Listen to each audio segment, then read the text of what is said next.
ಮಂಗಳೂರು ವಿಧಾನಸಭಾ ಕ್ಷೇತ್ರ ಬ್ರಹ್ಮಶ್ರೀ ಬಿಲ್ಲವ ವೇದಿಕೆಯಿಂದ ಕಾಪಿಕಾಡ್ ಗಟ್ಟಿ ಸಮಾಜ ಭವನದಲ್ಲಿ ಮೆರಗು 2021 ಪ್ರತಿಭಾ ಅನಾವರಣದ ಹೊಸ್ತಿಲು ಆಯುಷ್ಮಾನ್ ಕಾರ್ಡ್ ಮತ್ತು ಶಾಲಾ ಶುಲ್ಕ ವಿತರಣಾ ಸಭಾ ಕಾರ್ಯಕ್ರಮ ನಡೆಯಿತು.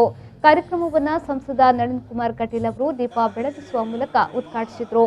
ಬಳಿಕ ಮಾತನಾಡಿದ ಅವರು, ಒಂದೇ ದೇವರು ಜಾತಿ ಕುಲ ಎನ್ನುವ ಘೋಷದ ಮೂಲಕ ಮಾನವರಲ್ಲಿ ದೇವರನ್ನ ಕಂಡು ಭೂಮಿಯಲ್ಲಿ ಹುಟ್ಟಿದ ಕಟ್ಟಕಡೆಯ ವ್ಯಕ್ತಿಗೂ ದೇವರನ್ನ ಕಾಣಲು ಸಾಧ್ಯ ಎನ್ನುವುದನ್ನು ನಾರಾಯಣ ಗುರುಗಳು ತೋರಿಸಿಕೊಟ್ಟಿದ್ದಾರೆ ಎಂದು ಹೇಳಿದರು.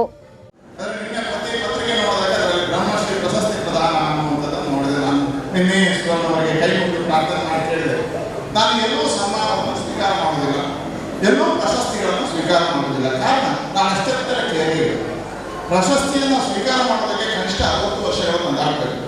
ಈ ಜಿಲ್ಲೆಯಲ್ಲಿ ನೀವು ರಾಜಕಾರಣಿಗಳನ್ನು ಯಾರನ್ನಾರು ಗುರುತಿಸಿ ಎಲ್ಲಾದರೂ ನೀವು ಪ್ರಶಸ್ತಿ ಕೊಡಬೇಕು ಅಂತಂದರೆ ಈ ಜಿಲ್ಲೆಯಲ್ಲಿ ಬ್ರಹ್ಮಶ್ರೀ ಪ್ರಶಸ್ತಿ ಪಡೆಯಲಿಕ್ಕೆ ಏಕೈಕ ವ್ಯಕ್ತಿ ಇದ್ರೆ ಅದು ಜನಾರ್ದನ ಪೂಜಾರಿ ಅವರು. ನಮ್ಮ ರಾಜಕಾರಣಿಗಳು ಪ್ರಶಸ್ತಿಗೆ ಅರ್ಹರಲ್ಲ.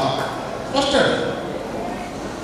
ಈ ಜಿಲ್ಲೆಯಲ್ಲಿ ಒಂದು ಸಿದ್ಧಾಂತ ವಿಚಾರ ನಮ್ಮಂತ ರಾಜಕಾರಣಿಗಳು ಭ್ರಷ್ಟಾಚಾರ ರಹಿತವಾಗಿರ್ತಕ್ಕಂಥ ಆಡಳಿತ, ಸ್ವಚ್ಛ ಮತ್ತು ಕಳಂಕರಹಿತವಾಗಿದೆ ಮತ್ತು ಇವತ್ತಿನವರೆಗೆ ಯಾರಿಂದೂ ಸನ್ಮಾನವನ್ನು ಸ್ವೀಕಾರ ಮಾಡಿದ ಸನ್ಮಾನಕ್ಕೆ ವಿರೋಧ ಇರತಕ್ಕಂಥ ನನ್ನ ಗುರುಗಳಿದ್ರೆ ಜನಾರ್ದನ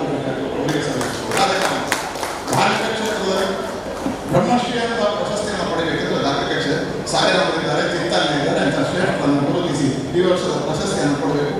ನೀವು ಇಟ್ಟಿರುವ ಪ್ರೀತಿ ವಿಶ್ವಾಸಕ್ಕೆ ನಾನು ಋಣಿಯಾಗಿದ್ದೇನೆ. ನಿಮ್ಮ ಪ್ರೀತಿ ವಿಶ್ವಾಸಕ್ಕೆ ನಾನಿದ್ದೇನೆ.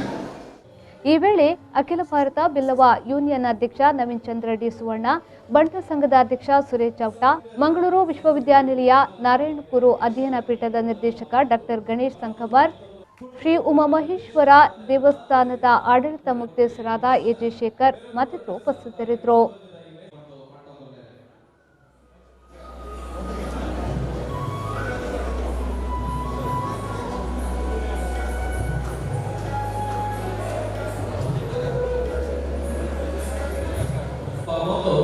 ಬ್ರಹ್ಮಶ್ರೀ ಬಿಲ್ಲವ ವೇದಿಕೆ ಅನಾಥೆ ನಿರಂತರ ಬರುವುದು ತಾಂಬಕ ಯೋಚನೆ ಒಟ್ಟಿಗೆ ಹಾಗೆ ಕೊಣವಿನ